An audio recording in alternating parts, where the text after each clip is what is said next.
Hello Capricorn, Sun, Moon, Rising, and Venus signs. Kamusta kayo? Sana po ay nasa mabuti kayong kalagayan. Welcome back po sa Star Tarot. At kung bago kayo rito, welcome din po kayo. Please subscribe, like, share my videos, and leave me a comment kung nakaresonate po kayo. So first card ni Capricorn, we have Heaven or Hell. Ayan. So, you know what? Ang iba sa inyo rito siguro there is a situation na um, kailangan ninyo na pag-isipan mabuti, desisyon, no, na kailangan ninyo pag-isipan mabuti because base sa magiging desisyon ninyo, yung magiging consequence, no, ng ano ninyo, ng inyong um, desisyon.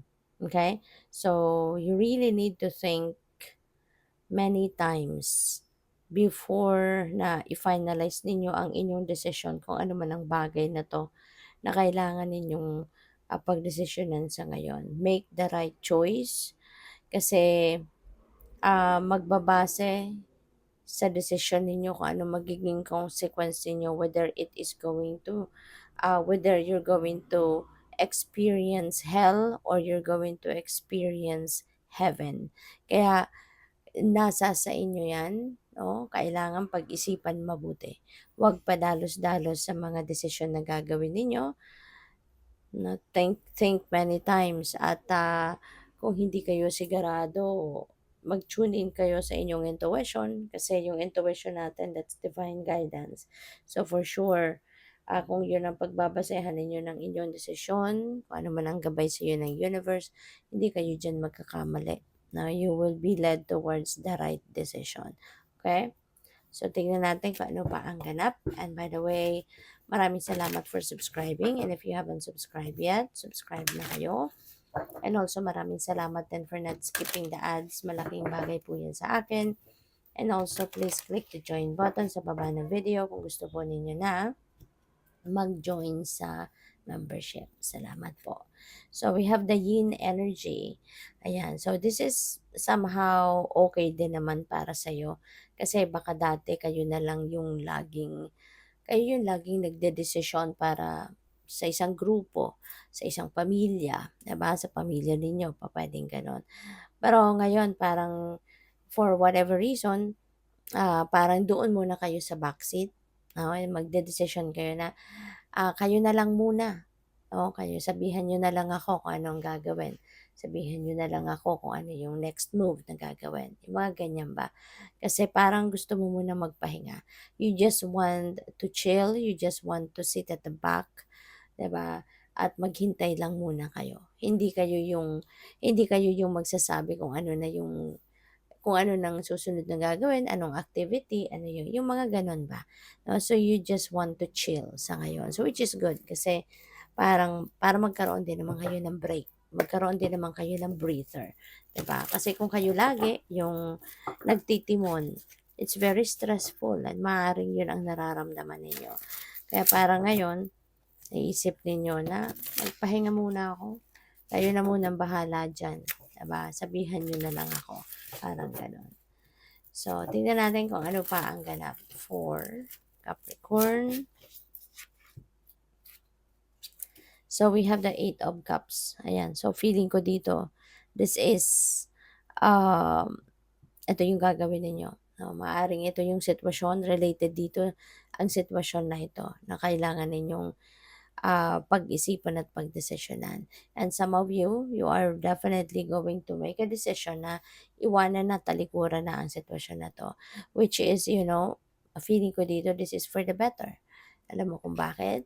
Kasi si 8 of Cups, ang sunod ng 8 of Cups is 9 of Cups, which is happiness. And papunta kayo. No? Moving forward kayo, hindi kayo pabalik eh.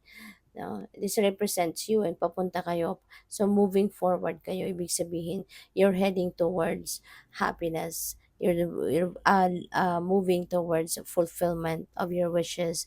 You're moving towards kasiyahan, no? Contentment, fulfillment. Kaya this is a good decision. So, maganda kasi aalis na kayo dito sa isang sitwasyon na alam mo namang hindi na to talaga good for you. This is not serving your highest good anymore. This is not serving your best interest anymore. Kaya somehow this is a good decision para sa iyo, 'di ba? So good for you. Kasi bakit ka nga naman pa mag-i-stay sa isang sitwasyon na alam mo namang hindi na nakakabuti sa iyo or hindi na nakakapagdulot ng ginhawa sa buhay mo rather than rather ano siya um paghihirap at suffering, 'di ba? So, what else? We have the hanged man. Yan. So, this is a time for introspection and reflection. So, tama yan na mag-step back muna kayo sa kung ano man ang inyong mga pinagkakabalahan, mga worldly things na pinagkakabalahan ninyo para na mapag-isipan ninyong mabuti talaga ito. 'Di ba? Para na maisip ninyo ano nga ba talaga ang maganda kong gawin, what's going to be the next steps that I'm going to do, 'di ba? Yung gano'n. Kaya this is really a good time para magnilay-nilay ka at magmuni-muni ka. Okay? Kasi you will come up also dito with new ideas, fresh ideas. You will be able to come up with um, you will be able to come up with a pwedeng ano to, pwedeng new perspective, no, or new ideas will come up as well, 'di ba? So, that's good. So, we have Eight of Swords. Maaari din, ano, na dito sa situation na ito, maaaring wala ka ng laya, 'no? Maaaring parang you are restricted by someone. Baka merong nagbabawal sa'yo or merong it's either tao yung nagbabawal sa'yo na maging ikaw, maaaring hindi ka nakakapagdesisyon on your own. Pupuwede rin na merong nagbabawal sa'yo, merong kumokontrol sa'yo, 'di ba? Or puwede rin na situation ito, 'di ba? Maaaring kunyari hindi mo magawa ang mga gusto mong gawin because, yung sitwasyon mo hindi ka basta-bastang makakaalis diyan, 'di ba? Yung gano'n ba? Kaya maaaring isa ito sa dahilan kung bakit kayo magdedesisyon na mag-walk away na from this situation. Kasi parang for the longest time siguro talagang hindi mo magawa ang gusto mong gawin, 'di ba? Dahil sa restrictive energy na 'yan. So, what else? We have the Hierophant energy. Hierophant, ah, maaaring sa pagninilay-nilay at pagmumuni-muni ninyo, maiisip ninyo na, "Teka lang, why not I ask someone," 'di ba? Hingi ako ng advice. Gusto ko na makarinig ng bagong opinyon, bagong perspective, 'di ba? Kaya siguro lalapit kayo sa isang katulad ni Hierophant. And this Hierophant is someone, 'no, na magaling mag-advice, magaling makinig, yung gano'n. At, isa siya 'no, siguro isa siyang mentor, life coach, spiritual guide, counselor, mga ganyan. Pupuwedeng pare, pupuwede siyang pastor, yung mga spiritual people. So, yun ang nire-represent ni Hierophant. Kaya maaaring lalapit kayo sa isa sa mga katulad niya to ask for advice, no? So, good luck sa'yo. So, we have the King of Cups. Ayan. So, parehas sila. So, feeling ko dito, Capricorn, you are really seeking for advice from other people.